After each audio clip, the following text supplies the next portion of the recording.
It was Friday, February 5th, 2021, when an employee at the water treatment plant of the 15,000-person city of Oldsmar, Florida, noticed his mouse cursor was moving out of his control. As reported by Wired on February 8th, 2021, initially, he wasn't concerned. The plant used remote access software, and his boss often connected to his computer remotely. However, a few hours later, the operator noticed his mouse moving again, this time clicking through the water treatment controls. Within seconds, the intruder was attempting to change the amount of sodium hydroxide, or more commonly known as lye, from 100 parts per million to over 11,000. In low concentrations, the chemical balances the pH of water. In high concentrations, it damages any human tissue it touches. Though the poisoned water never reached the public, it was enough to bring to light a scary realization that the digital security of the U.S. networks that control and distribute water are woefully inadequate. And with water being a critical part of our human needs, this makes cyber hacking more than just an inconvenience. Therefore, we must find a way to protect our water from cyber attacks, which is why today we are going to discuss the problems, causes, and solutions to the issue. Because as U.S. Senator Angus King testified to the Senate Environment and Public Works Committee, I believe that the next Pearl Harbor, the next 9/11 will be cyber, and we are facing vulnerabilities in all of our systems. Water is the most critical. The attack in Oldsmar is not the first instance of hackers accessing our water supply.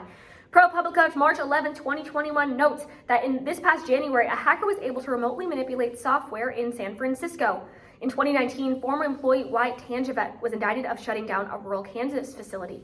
And as far back as 2000, a hacker was able to manipulate software to release 264,000 gallons of raw sewage.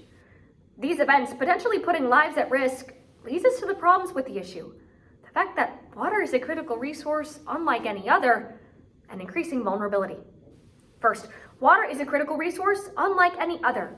When we think about dangers to our critical resources, most people think of the electric grid. However, Leslie Carhart, a principal analyst at the security firm Dragos, reminds us in the aforementioned Wired article that everybody's been through a power outage. We also know how to survive those. When a hacker accesses our water, however, not only is it an inconvenience to our daily lives, but a danger to our health. The impacts of a water system breach could be calamitous. Thousands sickened from poisoned drinking water, panic over interrupted supplies, widespread flooding, burst pipes, and streams of overflowing sewage. And even though there are multiple checkpoints your water goes through before it reaches your faucet, NextGov magazine of August 15, 2021 questions: if the hackers could access the lye controls, don't you think they could access the checkpoint systems have in place? It is a mistake to think a hacker cannot introduce contaminated water into our homes. Second, increasing vulnerability. Warnings to cyber dangers to our water are not new. In 2011, a Department of Homeland Security alert advised that hackers could gain access to America's water systems using generally free and readily available internet search materials. However, a decade later, a 2021 alert noted that America's water systems still remain largely ill-prepared to defend against a cyber attack. Furthermore, the COVID-19 pandemic made remote working for water workers a necessity, but it also brought a new host of issues. Equipment used on a plug-and-play basis without adequate attention to security, meaning that as more workers are working from home, the points of access are only growing for hackers. Pew Researchers March 10, 2021 recognizes this growing concern, saying, now if you want to poison the water, you can do it from the comfort of your home. The system in Oldsmar was still being managed by Windows 7, which was released in 2009. However, aspiring hackers don't need to understand programming. Software that can power attacks can be purchased on darknet sites for as little as $50. So when a supplier isn't updating their controls, educating staff, and maintaining those systems, they can easily be exploited. This leads us to the causes with the issue, which is the fragmentation of the water system and the lack of resources for small systems to better protect themselves. First, the fragmentation of the water system. Forbes of October 11, 2021 notes that there are 70,000 individual water and wastewater utilities in this country, 93% of which serve under 10,000 people, and 67% of which serve under 500. Furthermore, the majority of these small town facilities are privately owned. This means the areas most at risk to cyber attacks are not large cities, but rather small towns. On one hand, you might think this is beneficial because one hacker could not take down an entire region like an electric grid. But the bad news is that because they are so fragmented, rarely do these facilities have the means or the knowledge to protect themselves. And in the instance of a cyber attack, can be picked off one by one. This ultimately leads to our second cause, which is the lack of resources for systems to better protect themselves. The Washington Post of September 3rd, 2021 notes that 87% of water suppliers allocate less than 5% of their overall budget to IT cybersecurity. Furthermore, the rates paid by small town systems may not be enough to even cover the cost of providing water, much less allow for them to invest in robust cybersecurity. The president of the Kansas Rural Water Association told the Kansas City Star of September 15, 2021, as far as systems having an IT person, I just don't know of any of our size. And if they did have an IT person, they better know how to repair leaks, fix potholes, shovel snow, and everything else that we do.